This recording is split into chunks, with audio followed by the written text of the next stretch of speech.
मळून स्वयंपाक करायची, मळून मळून काय नासं आलं. कधी कधी लय जर सरकार तापलं ना, पीठ एकीकडं चाळण एकीकडं, मग ती कणिक कशी माहिती त्यावेळेला मग अंदाजच येत नाही हो.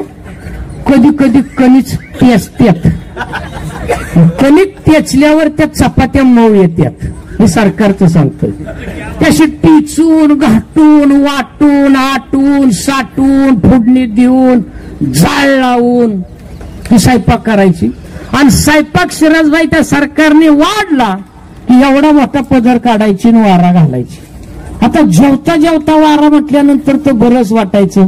पण सारं आवडीचं आम्ही माळकरी, त्याच्यामुळे सगळं आवडीचं.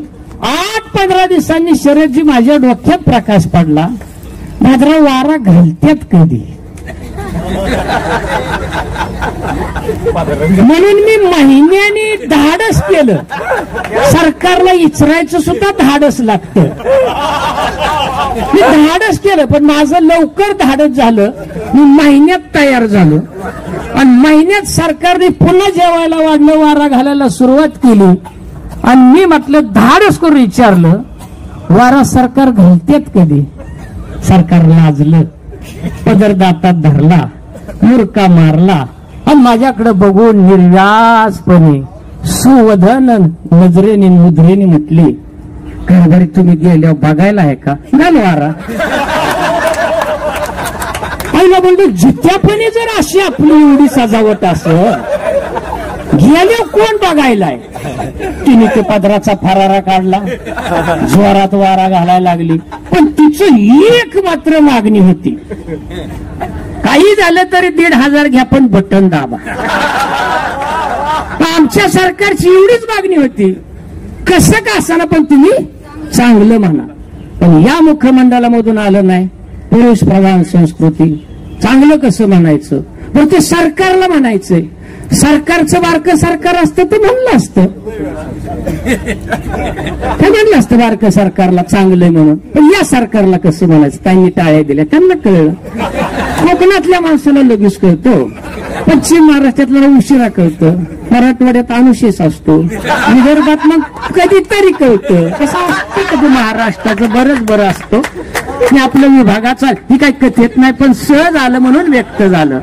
आणि म्हणजे सरकार म्हणायचं काय हो, माझी अपेक्षा आहे चांगलं म्हणा, पण नाही माझ्या तोंडात आलं. शरदजी बघता बघता 180 दिवस झालं, 6 महिने गेलं, दोघांमध्ये कमी दाबाचा पट्टा निर्माण झाला, सोसाट्याचा वारा सुटला, गाराचा पाऊस पडायला लागला. बऱ्याच भाद्रांना दुसऱ्याच्या पत्र्यावला पाऊस बरा वाटतो.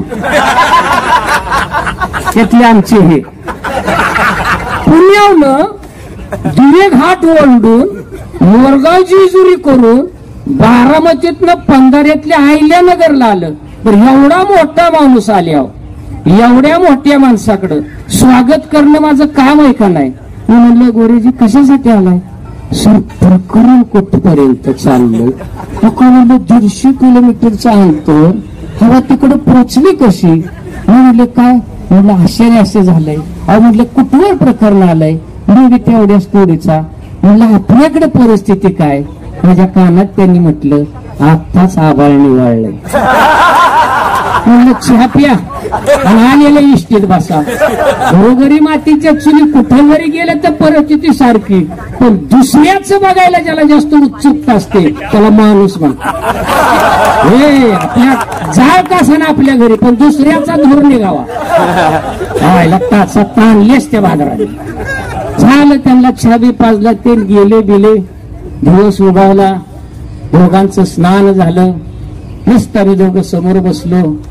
ती म्हटली हो का 6 महिने झाले, आज संध्याकाळी जर तुम्ही चांगला नाही म्हटला, सरकारचा दम होता, आज संध्याकाळी जर तुम्ही चांगलं नाही म्हटला ना तर माहेरच गाठते. मी मनातल्या मनात म्हटलं एकट्या लवकर राम पावतो. मनातल्या मनात म्हटलं. तिने डबा दिला, गाडीला किक मारली, कॉलेजमध्ये गेलो, कविता शिकवली. नसताना वर्गात धाडस असतो, कविता शिकवली. त्यातले पोरग म्हणलं आज काहीतरी मास्तरचं देणं असलंय, पोरं लय भारी असतात. तो म्हणला सर काय चुकलंय का? मधल्या सुट्टीत जेवाय गेलो तर नुसतीच चपाती, मोकळ्या डब्यात बुडवून खातोय. गणिताचा मास्तर म्हणतोय काहीतरी सूत्र चुकलंय. काय सूत्र चुकलं नाही, आमचा अलंकार वाक्प्रचार बरोबर आहे, दुसऱ्याच्या डोकवायचं नाही. मोकळ्या चपाती बरोबर, डोक्यात एकच, आज संध्याकाळी जर चांगलं नाही म्हटलं आणि ही जर बिचारी माहेराला गेली, तुकड्याचं काय होईल? तुकड्याचं काय करायचं? मलाही प्रश्न पडला. 12 वाजल्या, कॉलेज सुटलं. कर्मधर्म संयोगाने फलटण, चांगल्या कर्माचं फळ टनाने देतं, त्याला फलटण म्हणतात. त्या फलटण मध्ये मी 30 वर्ष मराठी शिकवतोय. शहराचे गोरे भेटले, बरोबर पंचांगांना बघता चेहऱ्यावर ओळखणारा माणूस म्हणला, सर काय अडचण? आशाने असं काय राव, 2-2 तास दिल्लीपर्यंत गप्पा हाणताय, व्याख्यानं देताय, कथाकथन करताय, कशाला लय ताणलंय? मी म्हणलं काय करू? आज गेल्या गेल्या घरी चांगलं म्हणा. म्हटलं बांधणं मिटली म्हणून समजा. मी म्हटलं कशानं? म्हटलं सुअनुभव. म्हटलं देवाने माणूस काय धाडलाय लागा म्हटलं. मी म्हटलं कसं? शरद गोरे म्हटले चांगलं. बांधणं मिटली म्हणून समजा. कशानं? सुअनुभव. अशा उकळ्या फुटल्या राव, अशा उकळ्या फुटल्या. दोघांनी चहा घेतला गरम. काय असतं चहात प्रकार असतात, बसल्या माणसं कुठपर्यंत फुटत्याल काय सांगता येत नाही. दोघात चहा घेतला, मीच पैसे दिलं मोठ्या मनाने. बसल्यावर हा काही बसल्यावर वापरू नका म्हणत्या. चहा बी घेतला, एवढ्या उकळ्या फुटत होत्या. आज बाबा 6 महिन्याचं सरकारचं आपलं भांडण मिटवायचं, गेल्या गेल्या गणेश फक्त चांगलं म्हणायचंय. मग एवढी मी तयारी केली, आतल्यात एवढी शब्दाची जुळवणी केली, एवढी केली. कधी नाही ती मी फुलाच्या बाजारात गेलो, कधी नाही ती उमरलेला गजरा घेतला. उमरलेला गजरा घेतल्यावर ती गजरीवाली मला म्हटलीच, मास्तर घरीच का? आईला म्हणलं वस्तू बदलल्यावर माणसं बदलते, तर माणसं बदलल्यावर वस्तू बदलतात. म्हणलं मी मराठीचा मास्तर नाही. म्हणली पहिल्यांदाच गिरायक आलंय म्हणून मी विचारते. आईला म्हणलं बरं झालं. सोन्या म्हणली नीट घरी जा. वयस्कर होती ती, तिचे मी दर्शन घेतलं, गजरा डिकीट टाकला, गाडीला किक मारली. वाऱ्यावर केस मोकळी होती, मनात नुसत्या गुदगुल्या होत्या. आला एवढं ताणून धरलं, फक्त चांगलं बांधणं मिटली म्हणून समजा. कशावनं? नाही म्हणते म्हणतो स्वानुभव. आश्चर्य गेलं, निरा नदी गेली, सोमनथळी गेली, सांगवी आली, आयल्यानगर आले, चिचखाली मोटरसायकल लावली, एका हातात डब्याची पिशवी, एका हातात गजरा, नुसती गुदगुल्या गुदगुल्या होत होत्या. गेलो, दरवाजाची बेल वाजवली, सरकारने दरवाजा उघडला. मी हसलो. आई शपथ तिने मला बाहेर ठेवून दरवाजा लावला. म्हणली आपलं नाही म्हणून म्हणतो कधीतरी घरी हसत जा. आईला परत छाती हात ठेवला. परत शरद गोरे कसं बांधणं कशानं? ही कथा, त्याला कथा म्हणतात. कळलं? त्याचं सांगणारे कुठेतरी फरफडायचं ना, ऐकणारे तिसरीकडे बोलते. एवढं झालं. कळलं? स्वानुभव. आता परत दरवाजाची बेल वाजवली, सरकारने दरवाजा उघडला.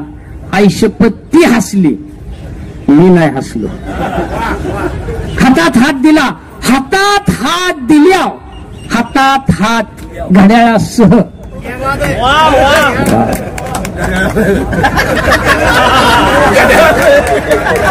त्यातनं जर तुतारी वाजवली ना तर अलगत कमळ फुलतं आणि रेल्वेचं इंजन फालक्याने निघून जातं.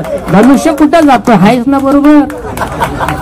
हातात हात दिल्यावर एवढा आधार वाटला, एवढा आधार वाटला. अजून तिने जवळ वडलं, मग तर बरंच वाटलं. अजून जवळ वडलं, मी डोळं झाकलं, तिने हात सोडला. हे मॉडेल भिताडा, कपडाला टिंगूळ, तळपायच्या मस्तकाला तुझ्या. परत सरत सायलेंट. चांगलं बांधणं मिटली म्हणून समजा. कशावनं? स्वानुभव. एवढं मोठं मतदारसंघातलं वादळ मी गिळलं, भद गिळलं. कापड काढली, लुंग लावली, खांद्यावर टावेल टाकला, बाथरूम मध्ये गेलो. काय देखणं बाथरूम. फुगली भीत फुगलेली, मागली डासाळलेली, पत्र्यातनं आभाळ दिसत होतं, फरशीतनं पृथ्वी, ग्रामपंचायतीचं कनेक्शन, नळ होता तर तुटी नव्हती, बादली होती तर कडी नव्हती, मग होता तर दांडा नव्हता, आणि दरवाजा लावून मी हातपाय खंगाळून बाहेर आलो. काय जेवणाचा थाट, बसाय पाठ, टेकाय पाठ, पुढं पाठ, भरलेलं ताट, काढलेली रांगोळी, वाहिलेली फुलं, लावलेल्या उदबत्त्या. मी ताटाकडे बघायचं सोडून कॅलेंडरकडे बघितलं आणि म्हणलं म्हाळाचा महिना आहे का पुण्यतिथी आहे? नाही म्हणलं 23 फेब्रुवारीचे. गप घेऊन उजवा पाय पाटावर टाकला, मांडी घातली, तांब्यातलं पाणी ताटाच्या भोवती फिरवलं, भारतीय संस्कृती. केलेला पदार्थ ताटाच्या शेजारी ठेवला, वदने कवळे घेता नाम घेता श्रीहरीचं 4 चरणाचा श्लोक म्हटला. आणि काय मंडळी माझ्या सरकारने स्वयंपाक केलता. भोरचा इंद्रायणीचा तांदूळ दाबून दाबून वाटीत भरून महादेवाची पिंड. दही सापडलं नव्हतं म्हणून तुरीच्या डाळीच्या वरणाचा अभिषेक. बेल संपाव गेलता म्हणून कडीपत्त्याचा बळी.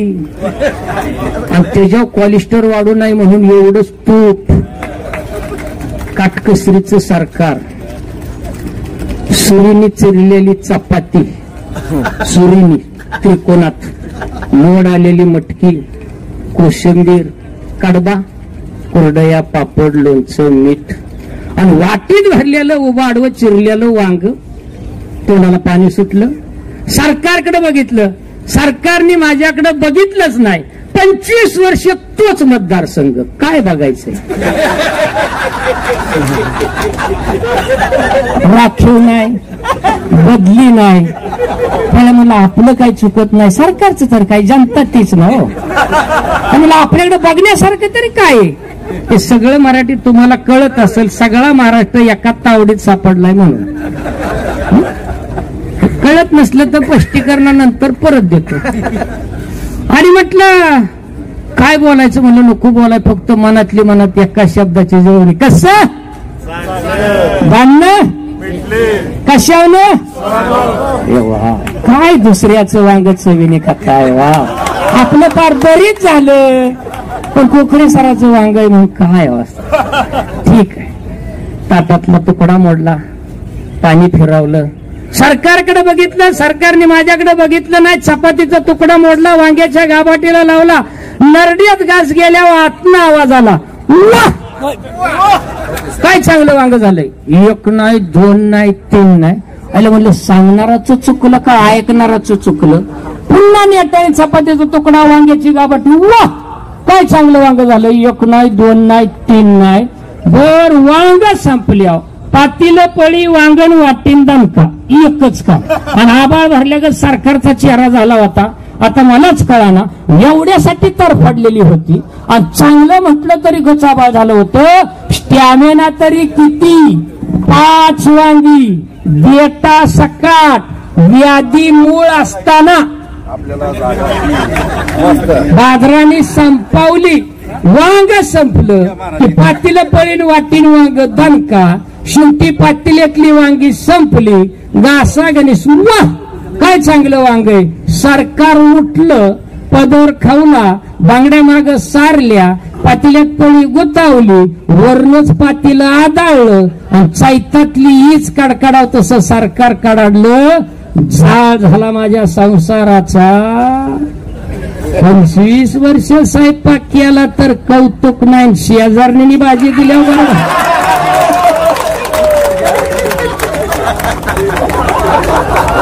हुरड्यातली सुद्धा बघा कशी झाला थांबते. हुरड्यातली कळलं? भरलं वांग कथा सादर झाली. कथेचा सार तुमच्या लक्षात आला असेल. घरी जाताना हसत जा, पदरी पडलं पवित्र म्हणा, बदलीच्या भानगडीत पडू नका. कसली असू द्या, टोपल्यातली चांगली. रस्त्याने जाता जोगेश्वरी दिसली तरी समजायची ही एका दिवसाचीच आहे, तिच्या नादाला लागू नका.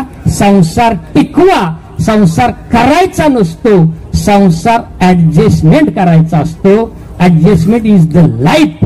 ज्याला जगता येतं त्याला झोपता येतं. मला वाटतं तुम्ही महाराष्ट्रातले तमाम कवी आहात आणि इतिहासात पहिली नोंद असेल की निमंत्रण पत्रिकेमध्ये कथाकथन सत्र नाही. 5 वेळाला मी अखिल भारतीयमध्ये कथाकथनाला गेलो. मी माझा मोठेपणा सांगत नाही. या माणसाचा मोठेपणा आहे की तुमच्या पुढे सादर करावं, माणसं कळावीत, हे मोठेपण यांचं आहे. माझी अपेक्षा ही नव्हती, मी अपेक्षेच्या पुढे गेलेलो आहे की मला व्यासपीठ मिळावं असं काही नाही. मी मगाशी सांगितलं होतं, मिळालेल्या व्यासपीठाची संधी करा, मग ते सेकंदाचा असू द्या नाही तर तासाचा असू द्या.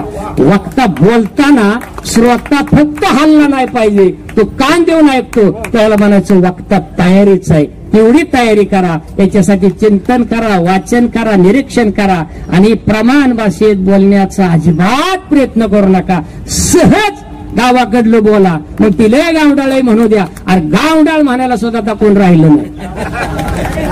घरची म्हणतात हॉटेलातलं द्या, हॉटेलातलं गेलं म्हणताय तुम्ही घरचं द्या. दुनियाच उपार्टी झाली. कळलं तुम्हाला?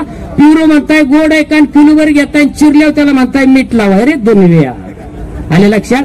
हसत राहा, हसत खेळत राहा, चिंतन करा, मुलांच्यावर चांगले संस्कार करा. संपत्ती कमी कमवा, पण संपत्ती अशी तयार करा की कमवलेली संपत्ती संपली नाही पाहिजे. वा रे वा वा. लक्षात आलं? मी फार काही बोलत नाही. तुम्हाला माहिती आहे, मांडव निघला तरी तुम्ही उठणार नाही. बरोबर आहे? ही फक्त झलक होती. काय होती? झलक होती. कळलं तुम्हाला? खूप खूप शरजी गोरेंना धन्यवाद देतो. आमचे नट सम्राट आहेत फुलचंद नागटिळक, माड्याचा माणूस आहे, साधा शेती माती करणारा. आतापर्यंत जवळजवळ 7,000 नट सम्राटचे एक तात्विक प्रयोग त्या माणसांनी केलेले आहेत. गाडगे भावाच्या वेशामध्ये अखिल भारतीय मराठी साहित्य संमेलनामध्ये ते स्वच्छतेचं काम करतात. आपल्या परीने आपण करूया. आणि घरी गेल्यावर दिल्लीतनं काय मिळालं जर तुम्हाला विचारलं ना, तर गैरसोयीबद्दल चकार शब्द काढायचा नाही. सकारात्मक बोला, तुम्ही जिंकला म्हणून समजा. पण आपल्याला एक असतं, आपलं कराड जरी झालं असलं तरी दुसऱ्याचं बँड कसं वाजेल याच्यासाठी आपण टपलेला असतो. ते करू नये. अखिल भारतीय महामंडळाच्या संयोजकाचं खूप खूप धन्यवाद. आणि एकच